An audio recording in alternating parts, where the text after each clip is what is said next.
Exchange 101. This is where we're really going to learn some good stuff today. We are at the 101st episode.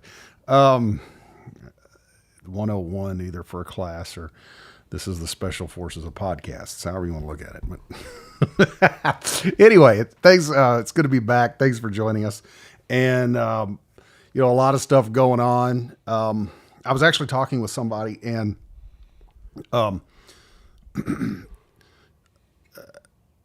this is my personal thought on this is that one of the things that I think that would be good for the church is not getting involved in politics, like to the point of, just falling all over yourselves and looking at a particular candidate as the savior. We should never do that. And I'm not saying this because we do a podcast, but I'm not sure that churches and denominations should not utilize, because here's what we have, and I'm going to explain this. Don't worry, I'm not going to leave you hanging on what I was getting ready to say there. There's a podcast out there, and I wish I would have thought of this before it was out because it's the perfect name. It's called Everybody's Got a Podcast. And I wished I had thought of that because that's like the perfect, everyone does have a podcast. And I've always been the kind of person who I've never liked following the trends. I'd much rather try to be, and I'm not saying I'm super smart or even could do this, but I'd much rather set the trend than be the trend because it's easier. It's hard to set a trend, but it's easier than trying to keep up because now you got to rise above the creme de la creme, as they say. And you go on any social media and you see all these people with microphones in their face and headphones on and everybody's got something to say. And I have looked at ways of how to not go with the trend, I've thought about, what would be a way to change the way we do the podcast here so it doesn't look like everyone else's. But I said all that to say this, that I think, you've got either political podcasts or you've got religious podcasts. You got everything else in between too. Podcasts for, like I said, everybody's got a podcast. It's not original with me, but there's one called Everybody's Got a Podcast. And there's a podcast for anything you want to listen to or talk about. But you've either got one that's extreme politics or extreme religion, and you got preachers doing what preachers do, and they preach. And there's probably some out there, but I've not found them, where it is trying to explain, which is what our attempt here is to do, is try to explain how that Americans, but even more specifically, people who do claim to be Christians should look at the issues of the day. Why do we as Christians follow Donald Trump and vote for him and support him when he says things like, do we believe when Donald Trump says Ukraine started the war? I don't believe Ukraine started the war. I do believe that Ukraine helped to propagate provoke it. That's the word I was looking for. And we'll get into that in just a minute. But if you have comments, remember, like, share, subscribe, leave your comments. Nobody here is going to demean you. Nobody here is going to talk down to you. As the host, I will not permit it. But we do welcome your comments. But how should we as Christians look at such things? Why is Ukraine not an American interest while Greenland is? And I think there should be something that we as the church, denominations, whatever, church, whatever, should do to try to explain that a little bit better. Well, I think that our government has become consumed with being involved in foreign conflicts that really have no bearing on our way of life or our national security. I think the war in Ukraine really and truly is it's a money grab. Yes. And, now that I had called it way back, American companies were looking for the natural resources in Yeah. Ukraine. Yeah. And now, we're talking about mining lithium there in exchange for their protection. Yeah. It wasn't about stopping Russia. It's about how we're going to exploit their situation to make more people here rich. Yeah. Well, we've talked about Vanguard, State Street, and J.P. Morgan, and they're buying up a bunch of land in Ukraine. Well, they're also buying up ports in the Panama Canal. And while I believe that America needs to have more control in the Panama Canal, look at who's buying up the ports. It's the people that's trying to turn every American into renters. It's the people that have told us that you will own nothing and love it. And while it's corporate, while it is capitalism, I love what RFK says. He's like, look, if you're going to sell a house, find a family member to sell it to. Don't sell it to one of these corporate banks.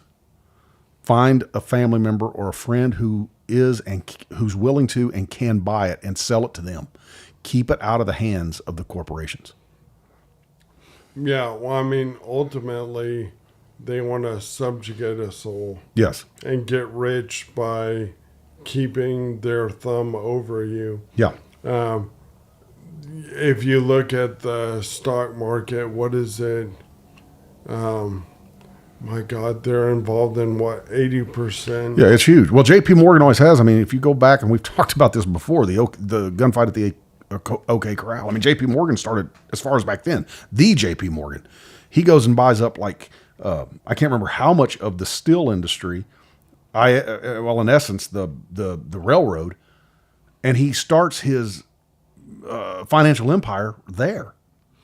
Well, wasn't he the very same one that bailed the U.S. government out? Yeah. When they were going to default. There's been a few people, and that's one of the things that a lot of people don't understand. One of America's, gratitudes towards the Jewish people is there's been a couple of Jewish people that have done the very same thing, come and paid America out of their debt in order to keep us sovereign. Yeah. Yeah. Well, wouldn't that be nice? Well, it would be. Money. It would be, but I think even more than even more than just having people pay off, because whoever pays your debt off owns you. But I've been having this conversation with somebody, and I've invited them to join the podcast. I hope they do. And again, I've told them, look, let us know. Put your comments in. Let us know what your thoughts are. We're not just trying to build listeners here. There has to be dialogue. There has to be discussion. And the last thing I want is another podcast that just discusses everything that everybody's already discussed. You get this stuff Monday through Friday. The last thing you want on your weekend is just another. There's some people who want it, but by and large, there has to be dialogue, because they've brought up some good points. Why buy up Greenland? Well, they don't understand Greenland is a military strategy. Buying that is a buffer with China. China owns 2 ports going in and coming out of the Panama Canal. They pretty much own Panama. Panama is charging tariffs on everything coming in and coming out of that canal. China is therefore taxing it. It's making it hard on the United States citizens. If you've wondered why you can't buy a house 20-something, 30-something, it's because some of the politicians that you have been told is helping you and fighting for you are selling you down the river to China. Oh yeah. Yeah, they're looking to get rich, and they're not worried about their constituency. No. It reminds me of Hezekiah. Yeah. When, wasn't it? I believe it was Hezekiah, when God told him that he would live 15 more years, and he didn't worry about his children or anything. As long. Oh, you're talking about when he brought in Babylon and showed him everything? And there, right there's a perfect example. Yeah, when he says, "Well, as long as there's peace in my time," and in reality, what he was doing was wrong. But he could have even turned that into a positive if he would have looked and said, "This is because of the blessings of God. This is what Israel enjoys because we serve the true and living God." Instead, that's not what he does. He comes in to show them the riches and the war treasury, basically. He shows the enemies who are trying to establish an empire. And that's exactly what we're doing with China. China, make no mistake, the CCP want to control everything.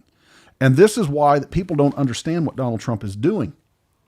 And if you want to take that into the spiritual realm of things, then I was having this conversation with a person who I'm assuming they're not a believer. So I didn't bring all of the biblical aspects into it.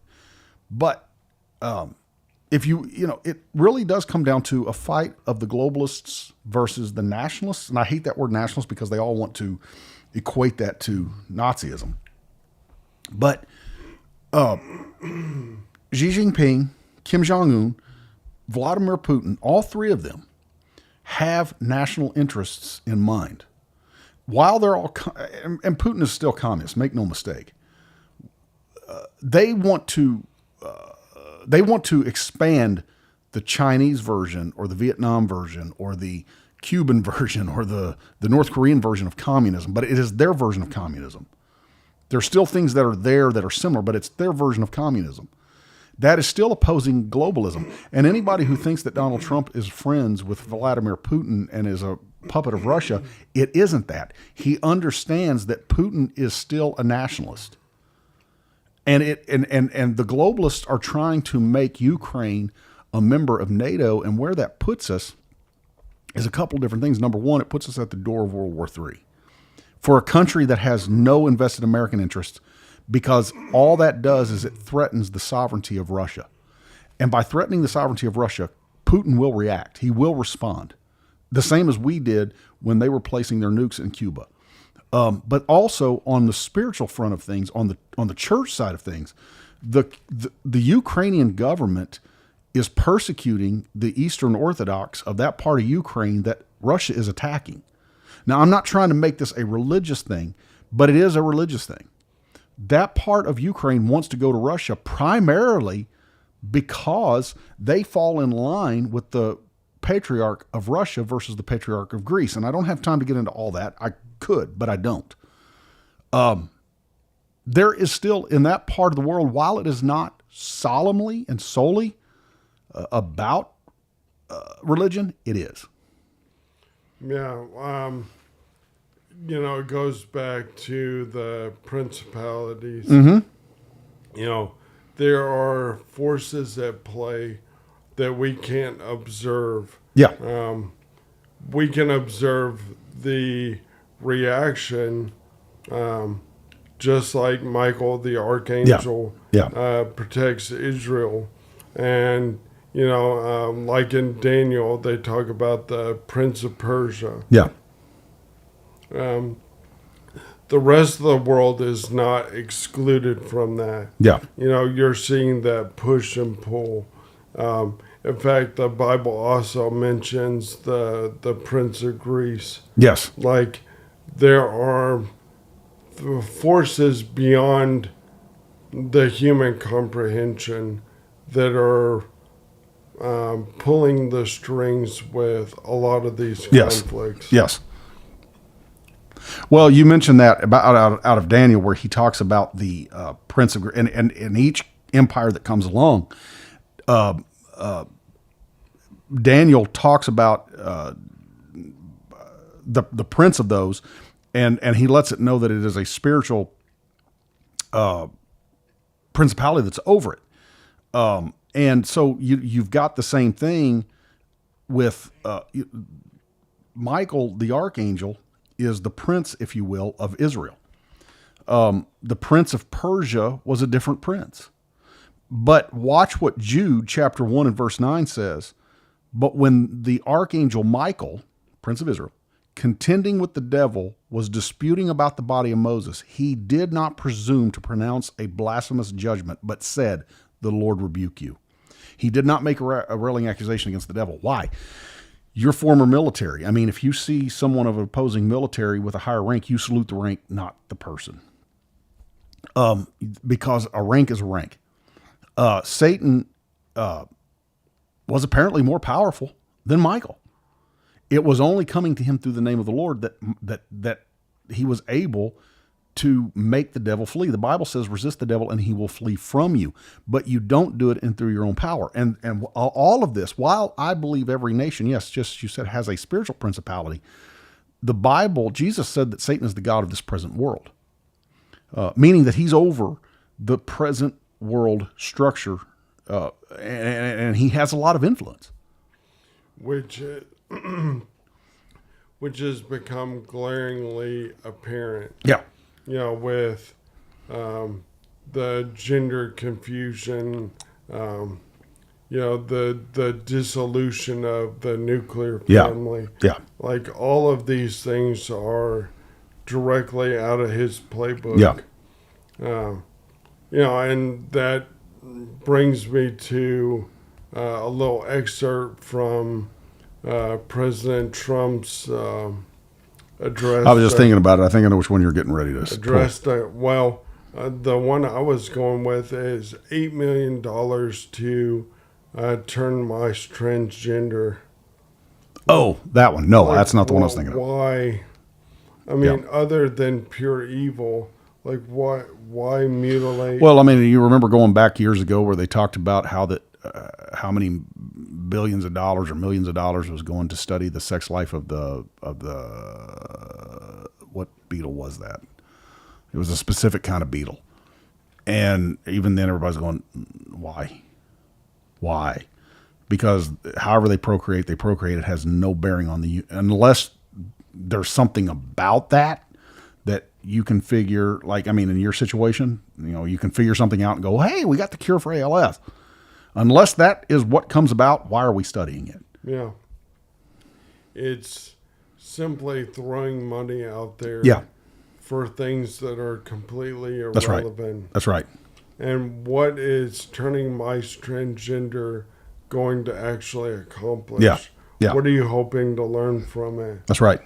A mouse, in some respects, can be a good analog for a person, but they lack the intellect, the communication, all the things that make us human. Mm-hmm. So what purpose does that? What purpose does it serve? And that is always the question that should be answered. What I was thinking about was when he said, "You're perfect in the way God made you." I don't know the last time a president has. I mean, Reagan would say stuff like that. I think Bush kind of said it, but he makes it at a joint session speech when the entire world is watching, and you've got a president who acknowledges, when he says, "Look, we're going back to two genders," and that's exactly what needs to happen because everything else is just confusion. That's all it's for, and the left has a hard time understanding why we believe that, but. It's very difficult to get anything done when you've got to argue whose sex is what.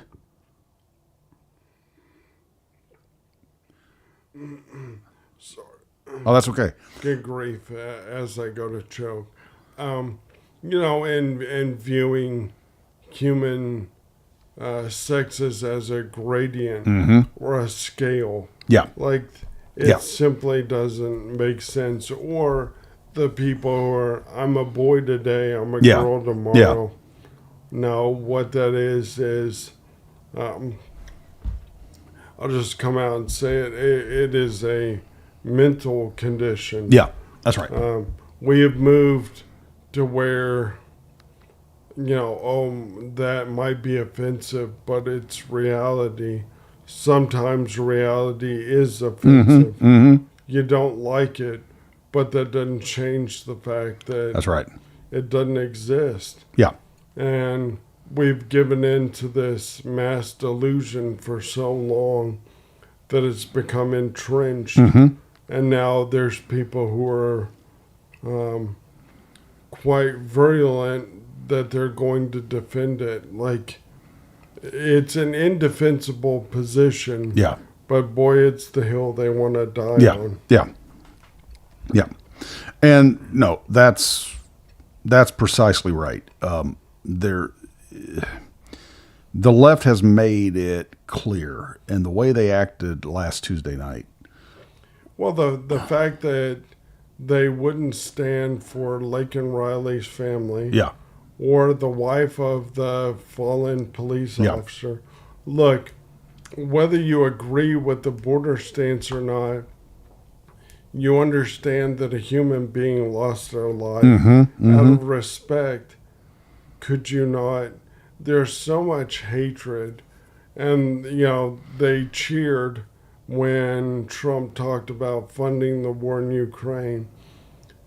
So you're excited about the prospect of sending money to essentially kill human beings.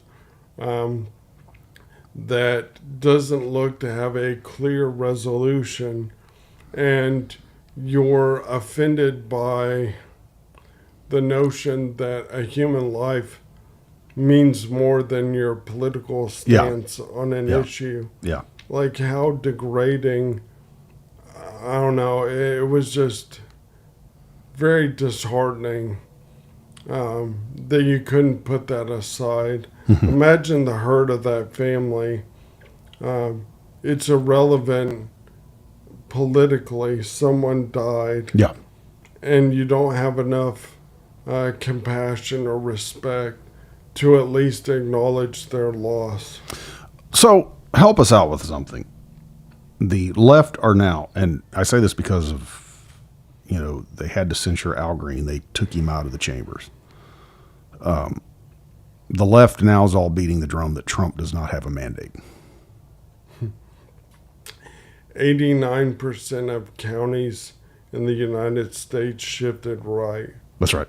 If that's not a mandate, I don't know what is. Well, if having the majority in the Senate, the House, the White House is not a mandate, I don't know what is. Yeah, and one something else. The Senate voted on whether biological men could compete in women's sports. Yeah. 45 Democrats in the Senate voted to allow men to remain in women's sports. Like, which is essentially all of them. All of them, yeah. Like, it's... No, it is clear he's got a mandate. Yeah. Joy Behar was saying, he only won by 1.5%. But, like I said, almost 9 out of 10 counties in the entirety of the U.S. shifted right. We picked up a lot of local government, which is in many ways more important. Then, oh yeah, absolutely. And Tip so, O'Neill's the one, Democrat Speaker of the House. He's the one who said all politics are local. Yeah, it starts at home, and so I don't know how his votes went up amongst blacks, Latinos, and young people. If that's not a mandate, I don't know what is. Because they consistently fall back on those states, which is why they want the Electoral College abolished, because they fall back on those states that they know would consistently hand them the election. Would have, well, it actually wouldn't. Well, you would have had a wash at this point, is what you would have had. There wouldn't have been an election because I think he got 49.8%. I mean, he was right at 50%, but you got to have 51 to win. But the problem is what most of your Democrat voters in these middle states do not understand is it would destroy your states if we go to the popular vote only. Well, because it would give disproportionate power to states like California, where you won't see a Republican win on a national level. Yeah. New York, these other highly populous states that really tend to trend far left would dictate everything for the entirety of the country. The popular vote, and our founders understood this, the popular vote 9 times out of 10 is not indicative of where the nation is as a whole. The popular vote swings back and forth very quickly. It's there's a reason it's called the popular vote, really, and the purpose it's called the popular vote is because it's more of a trendy vote. It's a pendulum. That's right. You know, it swings one way for a little while, and then it'll swing the other. And it's been that way, I mean, since our formation. Yeah. You know, slavery was popular, then it wasn't popular. And of course, then they have to make an amendment that says slavery will never come back. You know, but again, that comes through the Electoral College because they understood that the meat and bones of who makes up the electorate were going to vote for the representatives that best represented the ideologies that stay consistent. Yeah. Well, I mean, it was a brilliant design. Yeah. Like I said, so that the little guy doesn't get completely trampled. Yeah. So that it is the best way of representing the entirety of the populace. Yes. Not just one concentration. That's right. If you focused on California or New York, where you have a Democrat supermajority. Yeah. Yeah. Well, you got Washington State, you got to throw in there. You got Oregon, you got to throw in there. And just in those 3 states, they control the elections. New York. Yeah, I was looking at the population dense states that would dictate, you know, that really would swing the votes to where you could never escape. Yeah. Like you would never have a national representation for your party. That's right. You know, you would just be maybe locally, but on a national level, you just get beat into the ground. Well, and since everybody wants federal funds, states like Arkansas, Tennessee, Texas, Missouri, all those states would never get federal funding, and it would be severely underserved. Yeah, well, you'd have a gridlock. Yeah. Where capitulate or lose everything. Yes. And part of the issue is, like I said, I wish we would be presented with information without a political spin. Yeah. So here is what occurred. Here are the facts. Make your own decision, or, you know, without the influence of politicians trying to exploit it or use it for their own gain. That's right. Yeah. And I feel like we would have a much more level-headed, informed populace. Yeah. And we would. You know, and that's, you know, the person I was talking with, and if you're listening, I hope you are, you know, it nothing to ever demean, but I mean, I'm not just wanting certain Democrats to go away. There's certain Republicans I want them to go away too. Oh, yeah. Because they're as guilty. They've got their hand in the same exact pot as the people that are selling America. They are just as equally guilty selling America down the river. Well, they're 2 sides of the same coin. Yeah. There's very few politicians who actually stray away from the norm in Washington. Yeah. You know, you've got people like Mitt Romney. That guy's not an actual conservative Republican. He's a Democrat. You know, Mitch McConnell. There's a whole handful of so-called Republicans that don't actually represent the mainline party values. That's right. And there's an immense number of politicians who really and truly care less about politics. They're more invested in getting rich. Mm-hmm. Well, you know, that kind of segues into our next this person I was talking with, they were saying that Elon Musk is only cutting the federal programs that do not benefit him tax wise. All the ones that he has certain tax breaks with, he's left them alone. And it's like, so sending the money to, what was it? I'm trying to remember all the things that Trump listed. well, we know that warehouse that they were spending how many millions 18 million a month a month. on an empty warehouse. Yeah, for illegal immigrants coming across here that they were hiding. But they saved, oh gosh, I'm going to probably misquote it.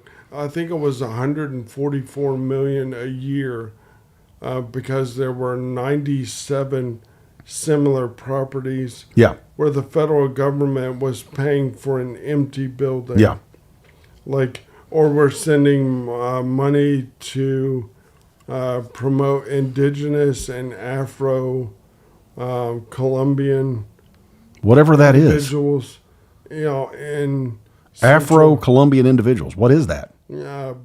blacks who live in Colombia. They're Okay.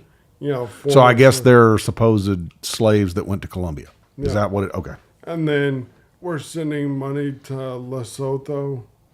Like, most people don't even know that is a country. Right. And the issues that we're sponsoring are completely irrelevant. Yeah. Well, and that's the thing, and so they want to say, well, he's not taking away anything that's giving him tax breaks. He's only attacking the ones that don't. Who benefits from any of the things we just named? Not him. Well, none of us do. Yeah. They're sending money to sedentary migrants. Yeah. Yeah, we're not benefiting. And that's exactly right. I mean, that is what the left continues to, the left media continues to conveniently forget about is, They glance over it. yeah. It's like, be honest with the people. They're taking your tax dollars and you're not benefiting. No, we're sending money to Nepal and all these other countries. And it's not chump change. Yeah. We're sending millions. Well, I mean, if you look at the whole debacle with U.S., whatever you call it. USAID. I always say USA because, Yeah. I mean, that's essentially what 40 billion a year. To them. Yeah. Well, and see, and that's the whole thing is, even, okay, if Musk is in fact doing that, then what he's saving is benefiting us too. Well, I'm more concerned with how the Pentagon lose 4.7 trillion with a T. That we have no idea where it is. And there were other departments that lost 2.2 trillion. Yeah. If you added all of the money that has simply quote unquote disappeared, it's more than it's a significant portion of our national debt. Yeah. I want to say it's almost a third of our national debt is money that has just poof. Why do you think the Democrat voters have a hard time wrapping their minds around that? I think that it's simply become, regardless of what a conservative or a Republican accomplishes, they're going to be against it simply out of principle. You want to think that the voters, the politicians don't, but you want to think the voters have some invested interest in this nation's success. Well, what I would posit to people who are on the left, how much more benefit could this country have if we retain the money here? Yeah. All of the social programs that you want. Mm-hmm. You don't want people who are destitute to have housing Yeah. or health care. We could have done that Yeah. many times over, Mm-hmm. but we're sending the money to, okay, if you truly invested $8 million into inner city areas where homelessness was high, how far could you get? But instead, we're chopping, the genitals off mice. Right. Like, what? I couldn't understand what the whole transgender of mice, Well, and as if they know. we're sending 40 million here, 6 million there, 8 million. Yeah. Like, we could repair the infrastructure of this country. Yeah. We have bridges. Look at the bridge going from Arkansas to Tennessee on Interstate 40. Yeah. They That was that 2 years ago. That thing was collapsing. It had a giant. And I've driven crack. across that thing God knows how many times. Yeah, as have we. You know, how many millions of people traverse these bridges or other modes of infrastructure that are compromised. Yeah. You know, we could. How many roads do you go down here Yeah. where it looks like Baghdad? You've got giant Yeah. potholes. Like, we could very easily improve our standing at home by not sending frivolous money to other nations. Yeah. Yeah. One, that you don't even know where they are, and two, they don't receive any benefit, and we certainly don't. Yeah.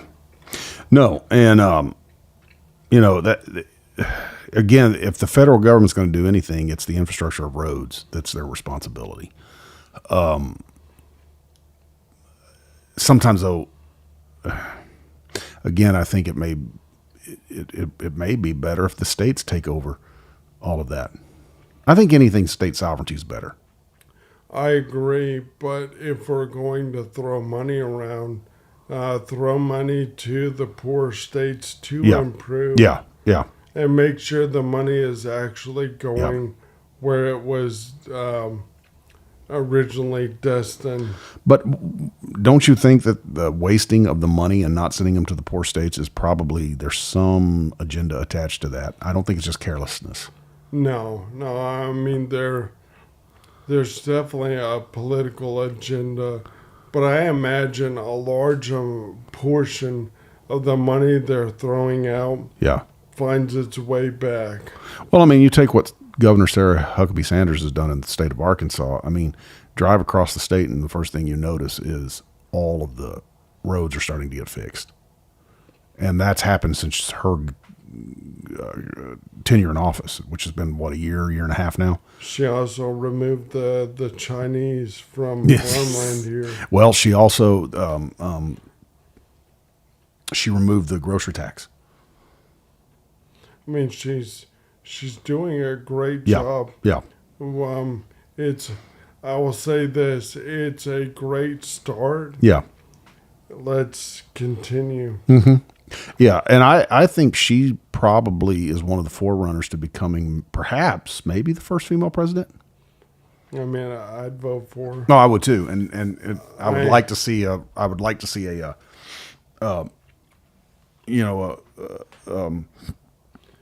a story come out of Arkansas, president wise, a redeemed Arkansas president story. Yeah. Of course, I mean, I know the left would spin that. I get it, but Well, I'm sure. But, she has done a lot of what Elon Musk has done for the federal government. yeah, For our state government, looking at where we sending money or spending money that's not essential. And how can we reallocate that to improve the lives of people who live here? Do you think he gets rid of any of the departments that he vowed to get rid of? Because it doesn't look like the FBI is going anywhere. I think that there are certain things, entities and institutions that are so entrenched, it would literally take an act of God to get rid of them. Why can't you just say, hey, FBI headquarters are shut down? We're no longer. I imagine they could, but it'd probably turn into some long, drawn-out legal battle. It would, and it would take longer than his 4 years. But if you got, I mean, it would, and that may be something that perhaps there's conversations we're not privy to. That it's like, okay, JD, if you take over in 4 years, or whoever, then this is something that you could have 8 years to abolish. Or get the ball rolling now. Yeah. Because that's what I mean. Yeah. Let's face it, nothing in Washington is done quickly. Well, it is when they decide to come in and look at your finances. Then justice is quick. It's blind, but it's quick. It's blind to anything, but we're going to find fault. We're going to find you guilty of something. Yeah. Yeah, well, you're destined to find something if you have already made up your mind that it exists. Well, I mean, that's the problem. And Americans, for generations before, they believed we needed the FBI. You go back and you read all that, and I'm sure maybe there were, but you don't read where too many Americans were saying, hey, we've got the U.S. Marshals. Why do we need these guys? Well, and it's spiraled from there. Yeah, and that's what I mean. I mean, you go back to the, the Muggsy and all those guys like that, the Babyface Nelsons and all those guys, and we got to have the FBI because these guys are crossing state lines, and and local police aren't working with each other. Well, ever since the 1700s, the U.S. Marshals were there to make certain that local police communicated with each other. Yeah, well, then it spawned the ATF and Homeland Security and blah, blah, blah. Well, I can give you another example, not trying to cut you off, but another example is, again, the OK Corral. It was it Garfield, I think. No, I can't remember. But the president at that time, he creates from the federal office the Arizona Rangers. Well, people are automatically thinking of Texas Rangers, but they're not the same thing. They are a federal ran entity. They did end up going away, but only because they stepped in it. And one of the U.S. Marshals crossed over into another state, or one of the Arizona Rangers crossed over into another state and shot a man, and it created a firestorm, and they had to get rid of him. Yeah. Oh, and now you can have 2 FBI agents involved in an affair. Yeah. That concoct a completely illegitimate story, and then use the illegitimate intelligence to get FISA warrants. Yeah. And start the whole Russiagate or Russian collusion. And then once so they were texting each other on their government-issued phones. Mm-hmm.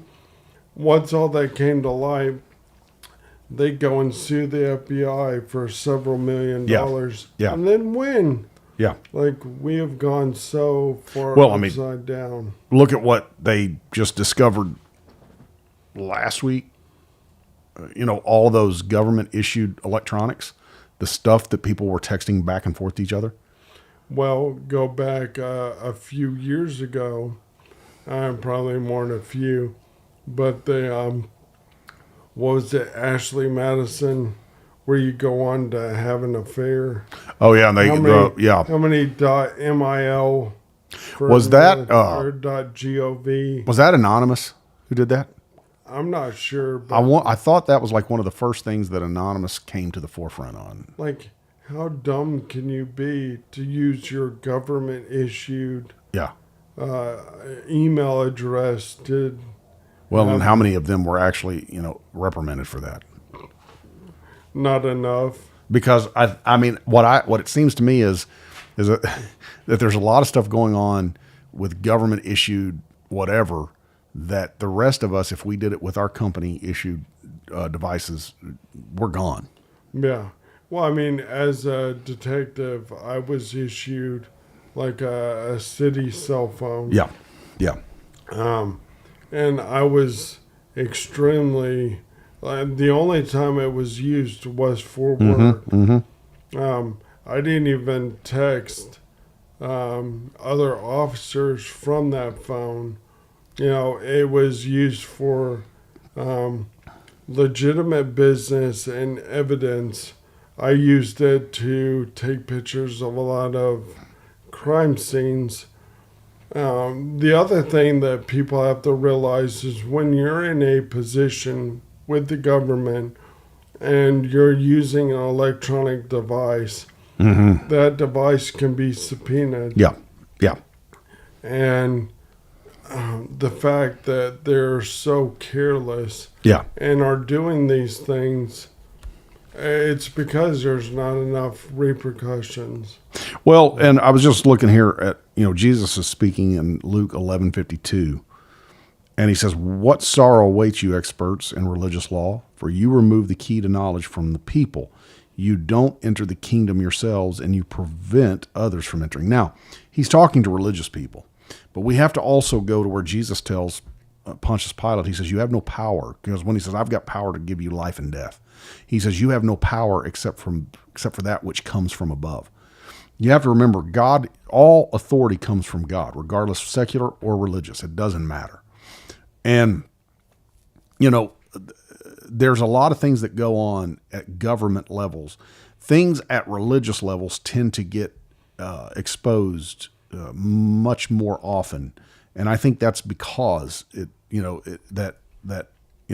one, you're dealing with something that you're dealing with an authority that's going to last forever. As far as, it's religious, right? But it doesn't quite get exposed as often at the secular level. However, when it does, it has some extreme, like we're seeing right now. We're seeing where that these people have taken their authorities, and make no mistake, the authority comes from God. It does. And they're abusing it. Yeah, well, a perfect example is Epstein. Yes. Where are the pure, unadulterated, unedited versions of the Epstein documents? This is not boding well for the Trump administration. That are not redacted. Yeah. Well, it's not boding well for, like, the FBI, who says we have these thousands of documents. And then when the attorney general demands them, they're not giving them. They're not. That is an act of war. Well, this has been an ongoing issue. Yeah. Prior to the election, the Secret Service stonewalling Congress. The deep state, no. Because most people are not paying attention. Like we started talking about this, why the left, why Democrat voters kind of think the way they do. The deep state know that the people who voted for Donald Trump will start to separate from him when he makes a promise that something's going to be done. And he can't uphold And we have seen that. We have seen where he has lost some support because he promised this dump from the Epstein files, and it's nowhere to be seen. Yeah. Well, and there has got to be a way to resolve the obstinance within these departments. If the president, the vice president, the attorney general demand documentation, you're obliged to consent. The fact that they're not, like there has to be a way to reprimand or terminate or because we've seen this time and time again. I imagine that there are some really rich, powerful people who are on the list who are fighting tooth and nail to keep it from being exposed. And that is a large part of why this whole process is being dragged out. Yeah, well, I mean, it goes back to even, the Kennedys hated J. Edgar Hoover. And because Hoover did the same exact same thing. And ever since, and this is why that I have said they just need to abolish the FBI, because the FBI has consistently withstood and opposed. And what it shows is, it shows that whoever's sitting in the White House does not have the authority. They don't have control over the FBI, Yeah. the CIA. Like, there are several rogue factions that act pretty much independently. Yeah. And we're seeing that firsthand when the highest offices demand something and they're not getting it. I mean, like, there has to be more severe repercussions. I'm sure Hoover had the goods on Kennedy's affairs and probably was blackmailing him with it. Oh, he had massive files on everyone, Yeah. and that's how he gained and retained his power. Well, the intelligence community has always been able to do damage to whoever's sitting in the White House. Well, now I would not doubt that they could fabricate. Yeah. Well, and with lot of- AI, you can make it believable. Yeah. Well, or fabricate or plant evidence, and to discourage dissent Yeah. or opposition. Yeah. They're creating damage by withholding these files because the Trump administration has, and one person did bring into question Pam Bondi, and maybe she's good, but there's not enough known about her. Is she playing both sides against the middle? I think it's too early to tell. It is too early to tell. But at the same time, it is doing damage to this administration because they promised it and they don't have it. We're 2 weeks in now and they still don't have it. Well, why does the president and the attorney general not have it? Yeah. Like, there should not be any issue with clearance or chain of custody. Like, it's pure disobedience. Yeah. And any one of us who would be in fault of, insubordination, you're going to lose your job or get in severe trouble. Yeah, well, and it appears that they're having issues with those terminations. Yeah. Like, why is that an issue? You don't do your job, you don't do what you're asked, you're gone. Yeah. Yeah. Like, it's become a political nightmare in that respect. Yeah. It has. And that is the problem. And that is where, again, yes, as Christians, we pray, but we stay informed. We stay informed of what's going on because the reason that we have all of this is because, like I stated earlier, I'm just pulling out the FBI. We were told that we needed the FBI because local police departments weren't corresponding with each other. Well, all you needed to do was throw more money towards the U.S. Marshals. Well, they use that same excuse with the Patriot Act. Yeah. All the federal agencies weren't. Yeah, that's right. And so now we need communicating. Homeland Security. It's a giant tangled web, and it almost sounds like it's building up to, we need a globalist leader. we need a police state. Is what they're building up to. The Antichrist. Da-dum-dum. Yeah. And you'll have a social credit score like China. Yeah. Yeah, everything will be done electronically, which is why they were pushing the Fed coin and Yeah. so that if you don't use their app or you don't use whatever they supply, they cut you off. Yeah. Or if you're around family members who don't have all of that, then your social credit score is hurt. And that social credit score, doesn't matter what your credit score is, that social credit score is going to stop you from buying houses, buying cars, or whatever else. Using public transport. Yeah. It'll be just like China, but that will be the mark of the beast. You can't buy or sell. I think a lot of things can, because the mark of the beast will obviously be it's going to be your loyalty, and you give yourself. The Bible says whoever you lend your members to is who you become a slave to. And just like Christians, we put our faith in Jesus and his work on the cross, and that is where our faith comes from. That is where our belief that we are saved comes from. And the ultimate act of blasphemy is going to put your faith in the hand of man, the hand of flesh, if you will. Man's going to figure this out. We haven't figured it out in 4,000 years. No, we're not going to figure it out. And if we could, we wouldn't need God. Yeah.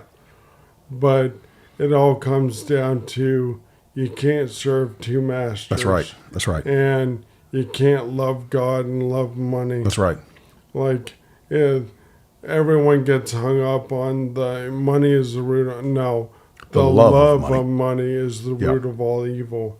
And you see it, especially with our politicians. Mm-hmm. They become so consumed with wealth that they sacrifice everything. Yeah. Money itself can be a good thing. People want to equivocate. Is that right? Equivocate? Is that the right word? Money with evil. Money in itself is just money, but it is the love of that. Your attitude towards it that determines the outcome. That's right. Yeah, and how you spend it, and ultimately that's what God's going to hold you accountable for, how you stewarded it. Yeah. And right now, the Bible says nothing will be hidden that won't come to light. That's what we're seeing. We're seeing where the U.S. government, and like we said, I think was this last week, we talked about, it's always been, a point of curiosity. Why does the rest of the world hate the United States? And I was thinking this morning, I think that a lot of places in the world, if we were doing what we were founded to do, and that is spread the gospel, missionize the world with the gospel, there would be those countries that very well may attack us based on principle, that they hate Christianity, maybe they're extreme Muslim, whatever they are. But I think they would respect us more, realizing that we are standing firm on a faith as opposed to sending money to their countries to try to subvert and undermine. You're exactly right. When you're sending $2 million to Guatemala for sex changes when they're starving. Yeah. It's subversive. I need money to feed my family, not to have my kid. We've been told all these years it was because of the conquistadors and the what was the Christian army called? The Crusades. The Crusaders and the conquistadors and all these people spreading the gospel that has caused the world to hate us. It's like, no, not exactly. It was you guys trying to come against what some countries will kill people for. Yeah. Well, we're going into Muslim countries and doing gender studies and. Instead of finding a way to leave them alone or simply letting the world do its own thing. That's right. Well, if we would have been going into all the world preaching the gospel, feeding the sick, sheltering the homeless, and clothing the naked, just as Jesus said, when you do unto these, you do unto me. If we'd have been doing that, they may still hate us, but not for the same reason. Well, I think that ultimately, if you're doing those kinds of humanitarian acts, then a lot of the hatred would dissolve. Well, it would. I think you would see exactly what you find in a lot of countries where persecution's going on. The people go, wait a minute, you're persecuting people who are doing good. It would be eye-opening for a large portion of the world. Yeah. And the fact that you're helping me and they hate you. Yeah. it would start to, as Bush said, win the hearts and minds. Yes. That's how you would actually accomplish. Yeah, you that kill them with goal. kindness. Yeah. And then they would see you're not that evil boogeyman, Yeah. boogeyman That's right. or That's right. monster they've been told about. And it would genuinely alter the perception of a large part of the world. But when you are your kids coming home, being told you're in a male body, but you may be a female, courtesy of the United States government. Yeah, and then when you say no, the government wants to imprison you Yeah. and allow your child Yeah. to make a lifelong, vastly difficult and consequential choice. Yeah. And without your input. Yeah. And I would say this at the end of this exchange. Look, this is why that you need to know who you're voting for, because you're spreading a gospel. It just depends on which one. Are you spreading the gospel of truth, or are you spreading the gospel of fallen secular humanity that is confused? And then remember, the Bible says that God is not the author of confusion. But what we've been seeing over the last several years, and obviously we see a bunch of kids confused because they're being told, oh, you're not who you think you are, or you are who you think you are. And we're going to give you the ideas of how to think. That's why that I think what Trump said last Tuesday night, you're perfect just the way God created you, was a beautiful statement, because we've got to start getting that back in, because Abraham Lincoln said the philosophy of the classroom in one generation will be the philosophy of the government in the next. We're not going to see a turnaround until people start Galatians says you shall know the truth and the truth shall set you free. We're not going to see a turnaround until people are being told the truth. And the truth is that, yes, there's a creator. Yes, you've been created in his image. And yes, you will be judged on how you treat this body. That's the truth. And it has to be spoken. And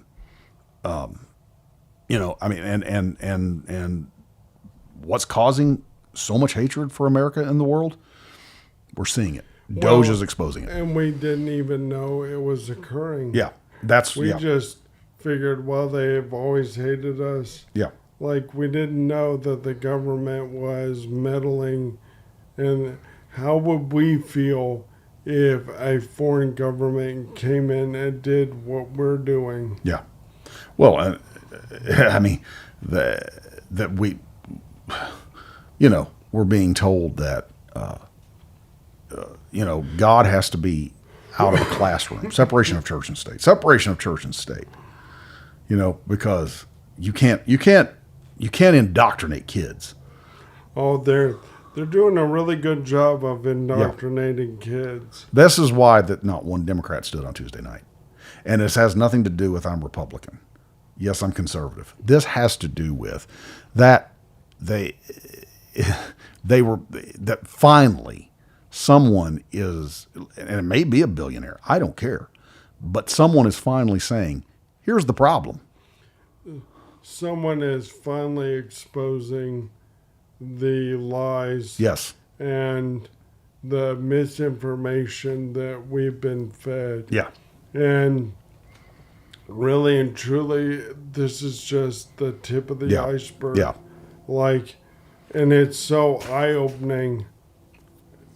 I mean, only imagine what else is going to come. Yeah, that's right. That's right. That's absolutely right.